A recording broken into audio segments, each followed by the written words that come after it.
So last session में हमने intermediate stage की बहुत सारी चीजें डिस्कस करी थी कि क्या क्या चीजें हमें अटेम्प्ट करना चाहिए, कैसे हमें वर्ड लिमिट टाइम मैनेज करना चाहिए, ये सारी चीजें। ओके, नाउ अब हम ये समझेंगे कि कब हमें अटेम्प्ट करना है कौन सा question. Okay, when choosing when to attempt a question. Okay, now when to attempt a question. Okay, अब बात यहां पे ये है कि one good question for your mains examination. Okay,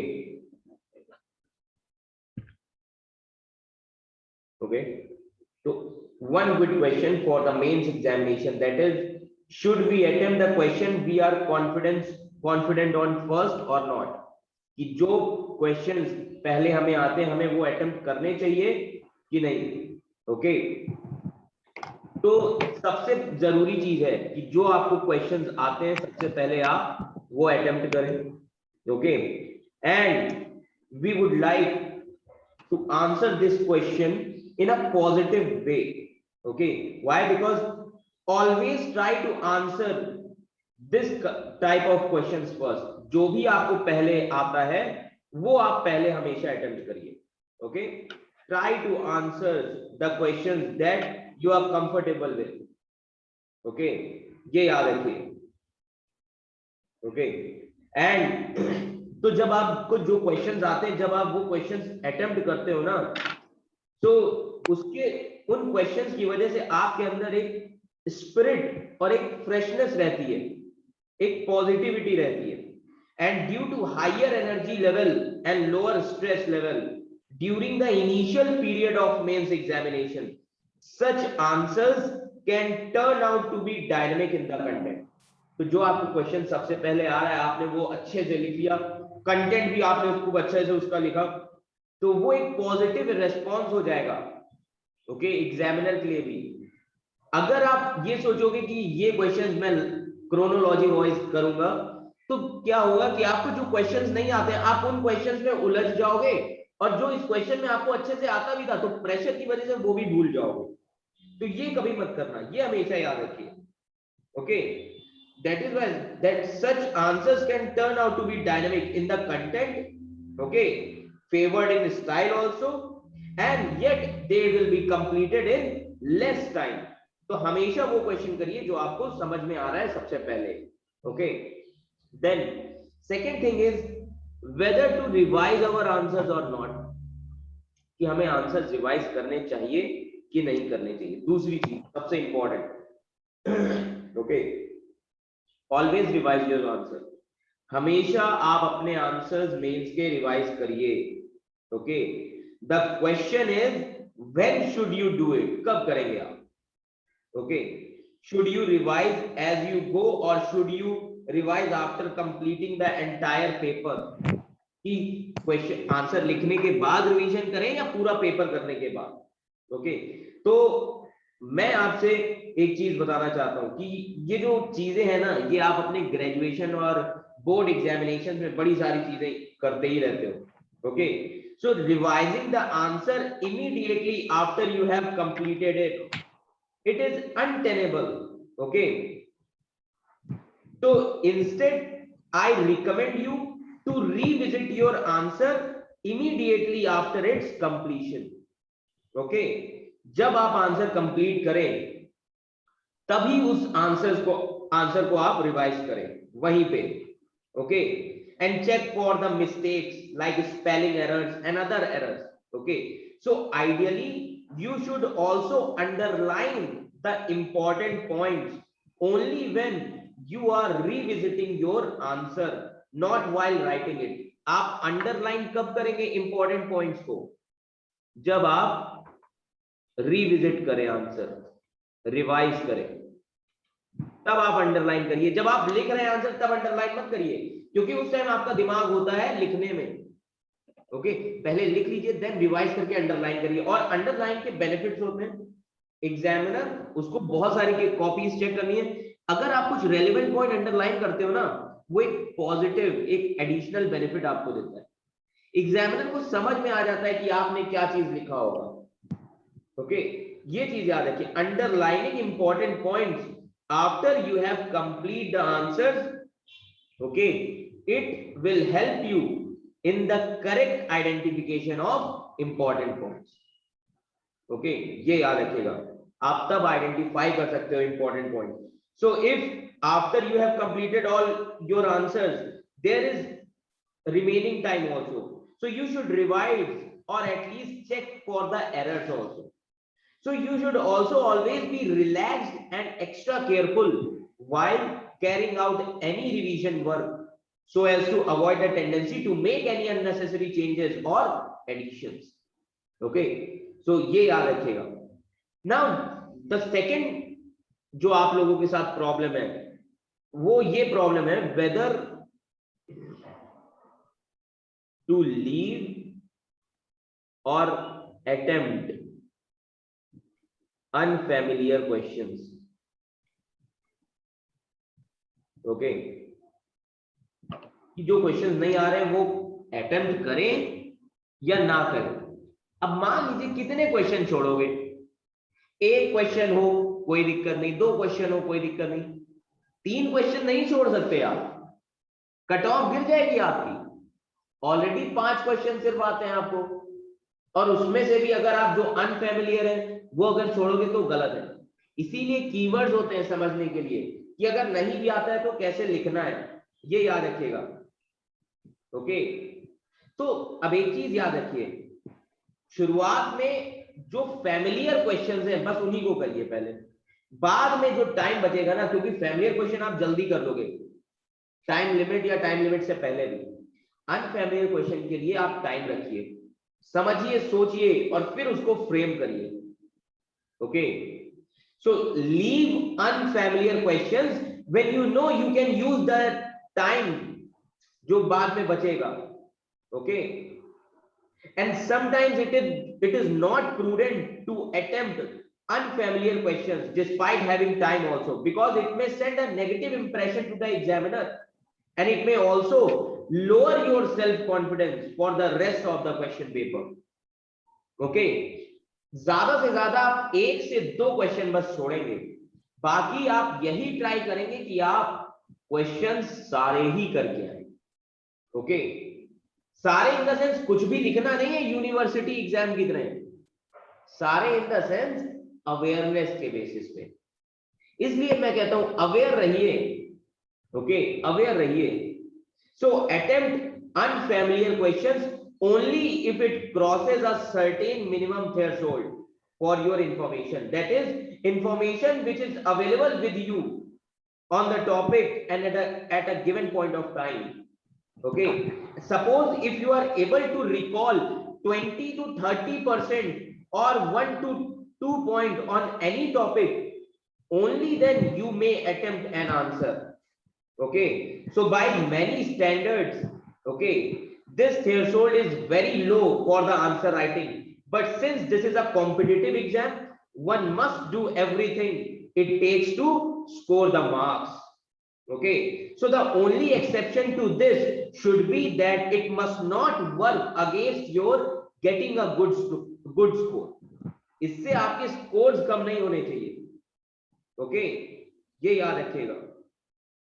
For example, beating around the bush, hoping to hit the mark by writing things that you think may be relevant to the answer can never be recommended in this UPSC examination, because doing so it may affect you negatively also, and that is why you should be very careful before attempting to answer a question that you are unfamiliar with. Okay, तो जब भी मान लीजिए जो awareness के basis पे है, जो समझ में आ रहा है वो लिखिए, ओपिनियन बेस्ड वाले हमेशा लिख के आना। ज्यादा से ज्यादा 15 नंबर का क्वेश्चन, ज्यादा से ज्यादा 12.5 मार्क्स का क्वेश्चन होता है, उसमें ओपिनियन बेस्ड में तुम्हें मिनिमम 4 मिल ही जाएगा, क्योंकि तुम मेंस का एग्जाम दे रहे हो, तुम्हें कीवर्ड्स की नॉलेज है। ओके, तुम्हें स्ट्रक्चर करना आता है आंसर, तुम्हें आर्ट ऑफ आंसर राइटिंग पता है, तो ओपिनियन बेस्ड वाले कभी मत छोड़ना। ओके, बट ओपिनियन बेस्ड में भी आप चीजों से फैमिलियर हो। जैसे मैंने पूछा ना एम्प्लॉयमेंट 4.0, ओके, आपको इतना जरूर पता होना चाहिए कि 4.0 है क्या, बाकी ओपिनियन तो तुम अपना लिख ही सकते हो। ओके, तो ये चीज जरूर ध्यान में रखना, when to attempt a question, whether to leave or attempt unfamiliar question। Okay, ये सारी चीजें बहुत इंपॉर्टेंट है, ये नंबर दिलवाएंगे आपको। ओके, तो ये पूरा इंटरमीडिएट लेवल था आंसर राइटिंग का। अब मैं बात करूंगा advanced level. Advanced level,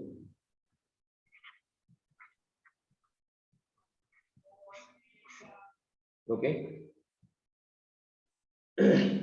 advance level answer writing. Okay, तो एडवांस लेवल में आता है पहली चीज, how to practise answer writing. ये एडवांस लेवल चीज है, हाउ टू प्रैक्टिस। अब हम कैसे प्रैक्टिस करें आंसर राइटिंग को? Okay, see, while practicing the answer writing, always keep in mind that it involves three things primarily। Okay, तीन चीजें हमेशा जब भी आप आंसर लिखें हमेशा होनी चाहिए। अब वो तीन चीजें क्या है जब भी आप आंसर राइटिंग करें, और ये तीन चीज हमेशा याद रखना, बहुत इंपॉर्टेंट है। पहली चीज रिकॉल, जो भी पढ़ा है रिकॉल होना चाहिए। ओके, दूसरी चीज है प्रोसेसेस। ओके, प्रोसेसेस बहुत इंपॉर्टेंट चीज है। देन राइट डाउन थॉट्स, ये तीन चीज बहुत इंपॉर्टेंट है आंसर राइटिंग में, recall, processes, write down thoughts. Okay, so these three things in a streamlined manner and time bound manner में होनी चाहिए। Okay, and to do this you need to cultivate a habit of being able to process information quickly and thoroughly। okay, so as such, begin with open book answer writing। you will have the source reading material in front of you, okay, and you will refer to these while answering a question। तभी मैंने आपको क्या बोला, open book answer writing. पहले आप question देखिए और उसका आंसर देखिए, और वही आंसर देख के लिखिए कि वो कैसे लिखा गया है। तो पहला जो शुरुआत होती है देख के लिखना। Okay, open book answer writing.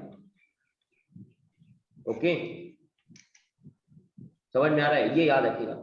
इसीलिए मैंने आपको बोला प्रीवियस ईयर टॉपिक वाइज मंगवा लो मेंस के सॉल्व्ड क्वेश्चन अरिहंत के आंसर्स लिखे होंगे, मॉडल आंसर देख के लिखो।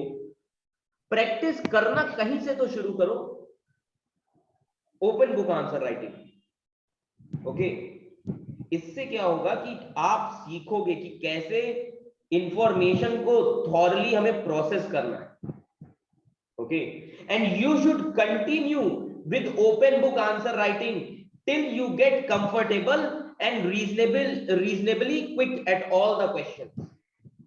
तब तक करिए जब तक आप कंफर्टेबल ना हो जाए। Okay, and then move on to answer writing from memory to read up a topic. Okay, तब उसके बाद जो प्रोसेस होती है memory to read up, yes, then you should move on to answer writing from memory to read up a topic, okay, and then answer the questions। so doing these things would also improve your writing speed, because writing from memory is faster than writing from a open book। okay, जो आप अपने दिमाग से लिखते हो ना वो जल्दी आप लिखते हो, और जो देख के लिखते हो वो उसमें आपको देर लगती है। तो पहले आप हैबिट यहां से बनाइए। इस हैबिट में आपको एक क्वेश्चन लिखने में maximum 30 minutes, half an hour लगेगा। 3-4 बार जब ये हैबिट बनाओगे तब आप इस हैबिट में 20 मिनट्स तक पहुंचोगे। देन मेमोरी रीडअप, जब मेमोरी टू रीडअप शुरू करोगे 20 मिनट से शुरुआत होगी, धीरे धीरे करके आप 15 मिनट्स तक पहुंचोगे। और ये 1 डे और 2 डे प्रोसेस नहीं है, ये कंटिन्यूअस प्रोसेस है, कंटिन्यूअस प्रोसेस। सालों लोगों को लगते हैं, years and years, months and months इस प्रोसेस को बनाने में। ओके, तब जाके कहीं आपका ये जो आंसर होता है 9 to 7 मिनट्स पे आता है मेंस में, ये याद रखिएगा। Okay, and also don't forget that answer writing is an art. The more you right the better you get. ये बहुत इंपॉर्टेंट चीज है। आंसर राइटिंग क्या है? आर्ट है। Okay, the more you write, okay, the better you get। ये याद रखिएगा, एडवांस स्टेज है ये। Okay, so to practise answer writing, begin with the civil services examination mains previous year papers, okay, which are a great source of quality of questions। Okay, and now pick a question on the topic that you may have recently prepared and simply write the answer to it. Then read the answer that you have written multiple times and analyze it and ask yourself whether you have been able to do justice to the question or not. If yes, then how can you do better, and if no, then what have you missed? हमेशा अपने आप से पूछिए। And always remember that answer writing helps us, okay, it find gaps in our preparation. At the same time, it also helps us get a glimpse into the mind of the examiner। और answer writing जो है आपका, वो सबसे important चीज करती है जिसको हम बोलते हैं कंसोलिडेशन, जो लिखने से आएगी जल्दी। अगर आप चाहते हैं कि जल्दी से हमें कंसोलिडेशन आए, लिखिए, खूब लिखिए। ओके, आंसर राइटिंग करिए। Okay, so you should practise answer writing because it will help you not only in knowing what is left in the topic for you, okay, to prepare, but also what the examiner is looking for in any given topic. तो ये help करेगा answer writing. Okay, ये याद रखिएगा। Okay, ये बहुत important है। Okay, then the advance level में जो चीजें होती हैं वो होती है enrol in test series, mains examination की। अब मैं टेस्ट सीरीज का रोल बता दूंगा आपको यहीं पे, why test series are important. Okay,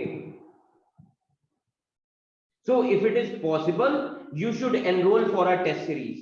Why? Because a good test series can not only guide you, but it can also help you maintain a timetable. Okay, it will tell you where you have fared well and where work needs to be done.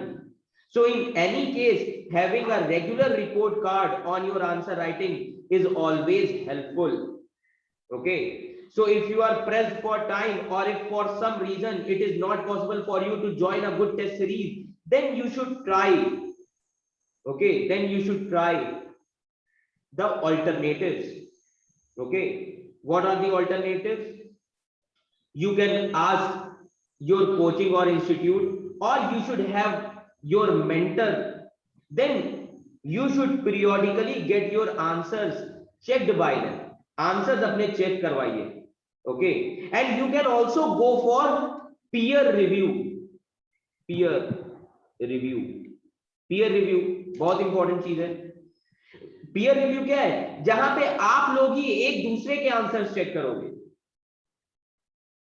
मान लीजिए दिलराज ने सौरभ का check किया, सौरभ का मृन्मय ने check किया, okay, मृन्मय का कीर्ति ने चेक किया, कीर्ति का स्मृति ने। तो इस तरीके से सब एक दूसरे के आंसर चेक करेंगे, पीयर रिव्यू करिए। And lastly, you can also ask your friends and family if they are qualified to review your answers.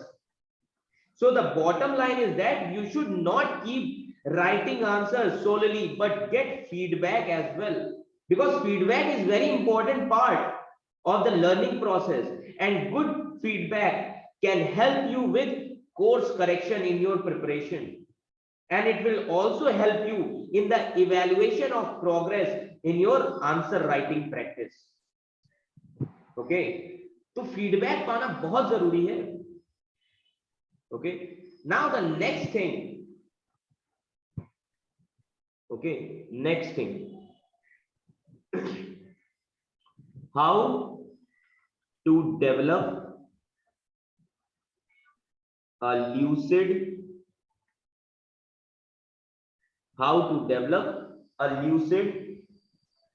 answer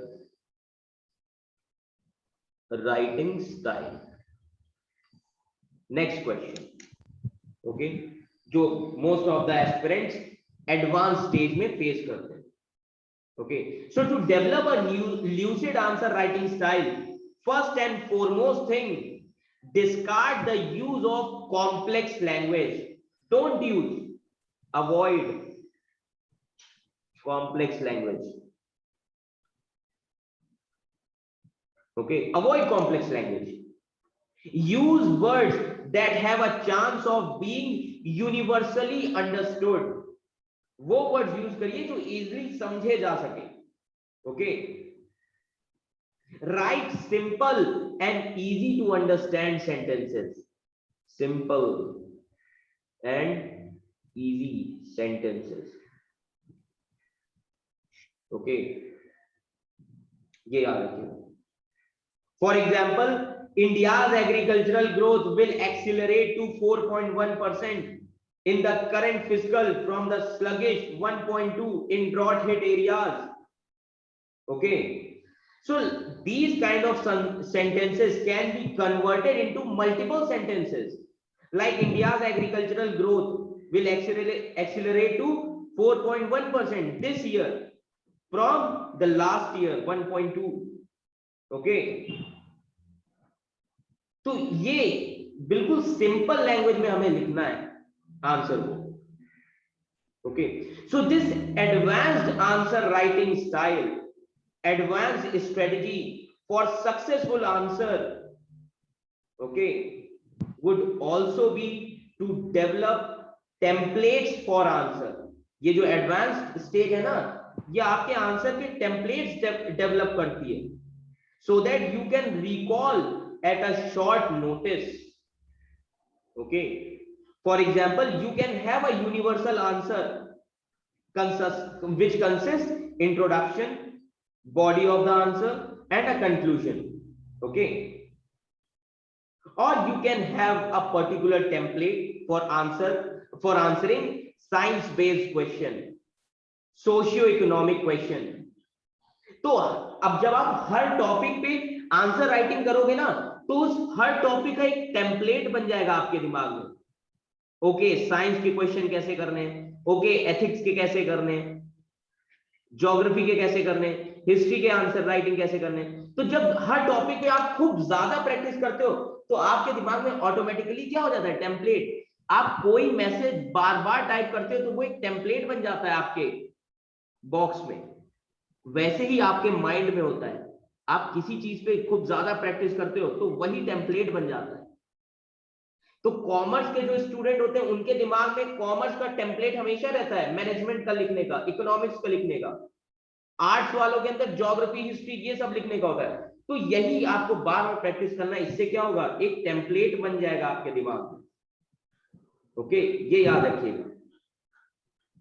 And these templates would help tremendously if you can recognize in the examination hall that a given question fits one of your templates, and all that you need to do now is start writing your answers. So in order to develop this template, you will need to understand the directives of mains question. तो अगर आपको template बनाना है mains का, so you need to understand the directive keywords of mains questions, that how to approach the answers, how to write the answers. Okay, तो यहां से अब आपका पार्ट जो शुरू होता है वो शुरू होता है क्वेश्चन के डायरेक्टिव्स का, कैसे अप्रोच करना है, ये सारी चीजें अब शुरू होती है. Is that clear to you all? समझ में आया पूरा? Yes sir. Yes sir. कि कैसे आपको करना है.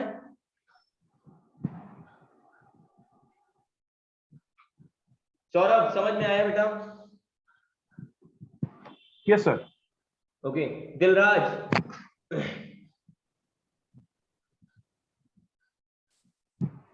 दिलराज समझ में आया? हाँ सर, आया सर. ओके. कीर्ति, हाँ सर. मालविका, हाँ सर, आया. ओके. सुल्ताना बेटा आया? सर मैं अभी भी ज्वाइन करा. ओके ओके ठीक, आपको रिकॉर्डिंग मिल जाएगा. ओके. और स्मृति आपको आया बेटा? Yes sir. ओके. तो ये चीजें हैं. ओके. और अब आपका शुरू होगा मेंस आंसर राइटिंग डायरेक्टिव्स. ये पूरे डायरेक्टिव्स हैं, कैसे अप्रोच करना है, एक एक चीज मैंने यहाँ पे समझाया हुआ. अब मैं आपको ये समझाऊंगा, जितने डायरेक्टिव्स हैं सब मैं आपको समझाऊंगा, और ये एक बार समझ जाओगे तुम कल से मास्टर हो जाओगे लिखने में. ओके. तो अभी जो हमने 3 चीजें डिस्कस करी हैं आंसर राइटिंग में,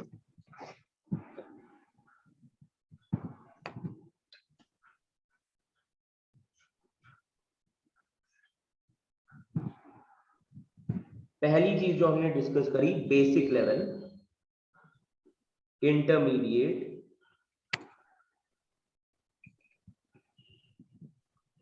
एंड एडवांस्ड.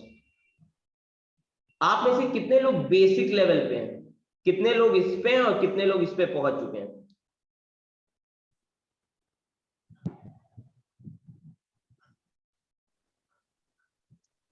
सर मैं बेसिक पे हूँ अभी.